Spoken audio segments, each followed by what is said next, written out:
வணக்கம். 2 நாட்களாக போயிட்டுருக்க நியூஸ், அந்த கோவை குழந்தை, அது பெண் குழந்தை, அது 10 வயசு பாலியல் வன்கொடுமை பண்ணி இறந்துருக்காங்க.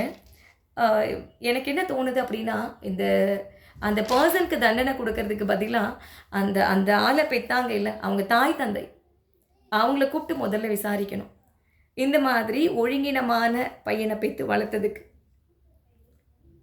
ஒரு குழந்தை வந்துட்டு பிறக்கும்போது நல்ல குழந்தை தான், அது வளர்க்குற விதம் தான் அப்படி இருக்குது. ஸோ முதல்ல குழந்தைங்க தப்பு பண்ணால் பனிஷ்மெண்ட் வந்துட்டு பெற்றோர்களுக்கு தான் கொடுக்கணும். அப்போது நல்ல குழந்தைங்களை வளர்க்குறது தலையாய கடமை அப்படின்னு சொல்லிட்டு பெற்றோர்கள் வந்து நல்ல குழந்தைங்களை வளர்ப்பாங்க இல்லையா? அறத்தை சொல்லி கொடுத்து வளர்க்கணுங்க. எல்லாருமே சக மனுஷங்க அப்படின்றத சொல்லி கொடுத்து வளர்க்கணும். அரசாங்கத்துக்கு ஒரு பெரிய வேண்டுகோள், இந்த அவேர்னஸ் வந்துட்டு ஸ்கூலில் கொடுக்கணும் குழந்தைங்களுக்கு. அது கொடுத்தா நல்லாயிருக்கும். ரொம்ப நாளாக வந்துட்டு இதை பற்றி ஸ்கூலில் வந்துட்டு ஒரு வகுப்பு எடுக்கணும் அப்படின்னு சொல்லிட்டு இருக்காங்க. அது இன்னுமே செயல்படுத்த முடியலை. எப்படி நம்ம வேர்க்கிறது அதை பற்றி பேசுகிறோமோ, கோவப்படுறதை பற்றி பேசுகிறோமா, எப்படி நம்ம இருக்கோம்ல, என்ன தலைவலிக்கு தான் ஒரு மாதிரி இருக்கே, டல்லாக இருக்கே, என்ன ஆச்சு உனக்கு, எப்படிலாம் நம்ம கேட்குறோம்ல, அந்த மாதிரி செக்ஸை பற்றி வெளிப்படையாக பேசணும். அது ஒரு உணர்வு. அதை குறித்தான சரியான விழிப்புணர்வு மக்களுக்கு கொடுக்கப்படணும். திரும்ப திரும்ப இந்த எல்லாமே வந்து மனிதங்கள் உருவாக்கின ஒன்று தானே. முன்னாடி காட்டு மிராண்டி மாதிரி நம்ம தெரிஞ்சுட்டு இருந்தோம், இப்போ அப்படி தெரியுறோமா? கிடையாது. நாகரிகம் எல்லாம் வளர்ந்துருச்சு இல்லை?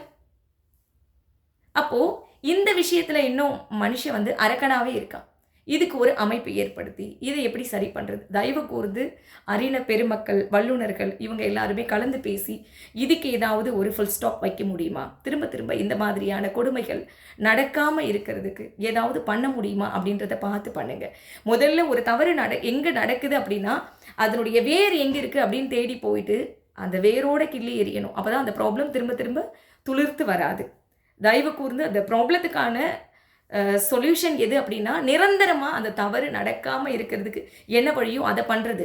இப்போ ஒரு பிரச்சனை வருதுன்னா அதை கிள்ளி போடுறது கிடையாது. ஒரு முள்செடி வளருது அப்படின்னா அதை வெட்டி விடுறது கிடையாது. வேரோட பிடுங்கி எரிஞ்சிடணும். ஸோ அதுக்கு என்ன பண்ண முடியுமோ அதை பண்ணுங்க ப்ளீஸ். எனக்கு என்ன பண்ணுறது அப்படின்றது தெரியலை. பட் அறிவார்ந்த பெருமக்கள் இதை பார்க்குறீங்க அப்படின்னா அதை ஷேர் பண்ணுங்கள். இதுக்கு ஏதாவது பண்ண முடியுமா அப்படின்றத பண்ணுங்கள்.